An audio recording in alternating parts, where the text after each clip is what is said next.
सिख बरादरी का 8 जुलाई को आज़ाद खालिस्तान रैलियां मुनक्किद करने का ऐलान। 8 जुलाई को कई ममालिक में हरदीप सिंह की याद में रैलियां निकाली जाएंगी। अमरीकी शहर सैन फ्रांसिस्को, कनाडा के शहर टोरंटो में भी रैलियां निकाली जाएंगी। ऑस्ट्रेलिया के शहर ब्रिस्बेन में भी रैलियां निकाली जाएंगी और रैलियों के इख्तिताम पर भारतीय सफारत खानों के बाहर मुजाहिरे किए जाएंगे। रैलियों के इख्तिताम पर मुज़म्मती करारदादें भी पेश की जाएंगी। अगर आपको ये वीडियो पसंद आई है तो हमारे चैनल को सब्सक्राइब कीजिए और बेल आइकन को प्रेस कीजिए।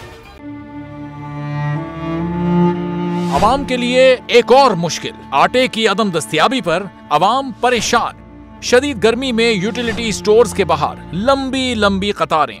बोल ने निभाई सहाफती जिम्मेदारियां, पहुंचाई घर घर ये आवाज। इस्लामाबाद के यूटिलिटी स्टोर से सस्ते आटे का हुसूल शहरियों के लिए ख्वाब बन गया।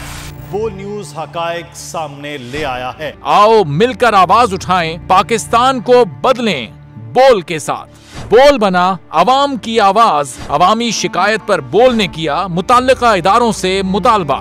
सुबह 6 बजे से आकर ये लोग आटे का इंतजार करते हैं। 7 बजे आई और नहीं मिल रहा है आटा, पैसे नहीं होते थे उधारे लेकर आती हूँ। वो कहते हैं जी 7 खजूर लाजमी लें। हमारे पास आटे के पैसे नहीं होते तो खजूर कहाँ से लें? क्योंकि बोल है पाकिस्तान का नंबर 1 न्यूज चैनल। सब्सक्राइब करें और बेल दबाएं ताकि कोई खबर रह न जाए।